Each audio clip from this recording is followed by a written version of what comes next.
नेपाल में बारिश और बिहार में तबाही। सवाल सबके मन में यही कि आखिर नेपाल में बारिश से बिहार में तबाही कैसे मच जाती है, कैसे बाढ़ का दंश लोग झेलने लगते हैं।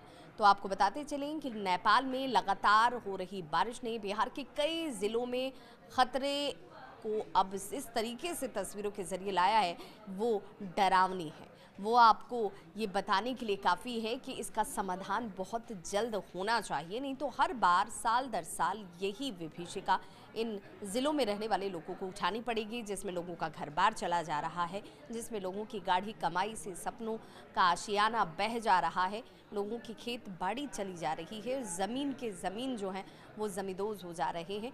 तो ऐसे में ये सवाल सभी के मन में है कि आखिर इसका समाधान कब और कैसे होगा। बाढ़ और बारिश से जिस तरीके से तबाही मची हुई है, सीमावर्ती जिलों में कई स्थानों पर नदियां इस वक्त खतरे के निशान के पार जा चुकी हैं और कई जगहों पर या तो खतरे के निशान से ऊपर हैं या फिर खतरे के निशान के आसपास ही हैं। नेपाल में 1968 के बाद इतनी बारिश जो है वो इस बार ही दर्ज की गई है। 27 सितंबर से नेपाल में लगातार बारिश जो है वो हो रही है। नेपाल में हो रही भारी बारिश की वजह से देखिए, कोसी बैराज के वीरपुर से रिकॉर्ड रविवार के दिन 6,61,295 क्यूसेक पानी का डिस्चार्ज किया गया था। इतना ज़्यादा पानी कि बराज के ऊपरी लेवल तक ये पानी जो है वो सट रहा था, टच कर रहा था। गंडक बैराज में लगभग उतना ही पानी छोड़ा गया और इसके वजह से बिहार में कोसी हो, गंडक हो, बागमती हो, बूढ़ी गंडक हो, कमला बलान हो या फिर महानंदा के साथ गंगा जैसी नदियां हों, वो उफान पर आ जाती हैं।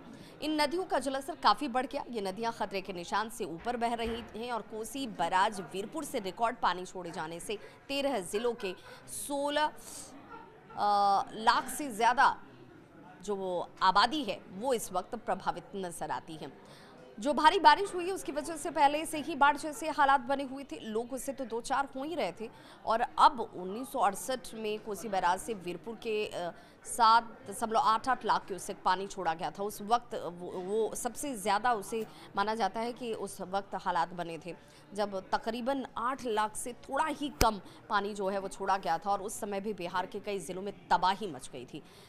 इस बार ये जो आंकड़ा है वो 6,61,295 क्यूसेक पानी का रहा, लेकिन इसके बाद भी इतना पानी आने के बाद नदियां उफान पर रहीं और कई ज़िलों को इसने अपनी चपेट में लिया। वहां पर लोगों के आशियाने, घर, मकान, दुकान सब कुछ जो है वो अब पानी आने पर भी और पानी के जाने के बाद भी जो है कटाव की वजह से नज़र आते हैं बर्बाद होते हुए। उसके निशान आपको इन तस्वीरों में नज़र आ जाएंगे। कई तस्वीरें तो ऐसी हैं जो आपके लिए डरावनी तो होंगी ही, कहीं ना कहीं दर्द को जाहिर करने के लिए तस्वीर अपने आप में काफ़ी है। करीब वैसी ही कमोबेश स्थिति जो 1968 में थी वैसी ही आसपास स्थिति जो है इस वक्त भी दिखती है। इन दिनों कोसी की बात कर लीजिए, गंडक की बात कर लीजिए, गंगा का पानी पश्चिमी और पूर्वी चंपारण, गोपालगंज, अररिया, सुपौल, कटिहार, पूर्णिया और कई अन्य जो ज़िले हैं, 13 ऐसे ज़िले हैं जो इस वक्त प्रभावित हैं इस बाढ़ के पानी की वजह से। और इन ज़िलों में इस पानी का प्रवेश होने के बाद अलग अलग इलाकों में तकरीबन ये माना जा रहा है कि जो बारिश भी हुई है वो तकरीबन 780.3 मिलीमीटर बारिश दर्ज की गई। अब एक तो नेपाल की तराई से आने वाला पानी, ऊपर से बारिश का हो जाना, उसके बाद ये स्थिति और ज़्यादा भयावह नजर आई। बिहार के कुछ जिलों में बारिश अभी भी जारी है और ऐसे में राज्य सरकार ने बिहार के इन कई जिलों के लिए अलर्ट तक जारी कर दिया हुआ है।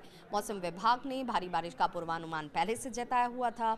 नेपाल से आने वाले पानी ने इस परेशानी को और गंभीर बना दिया।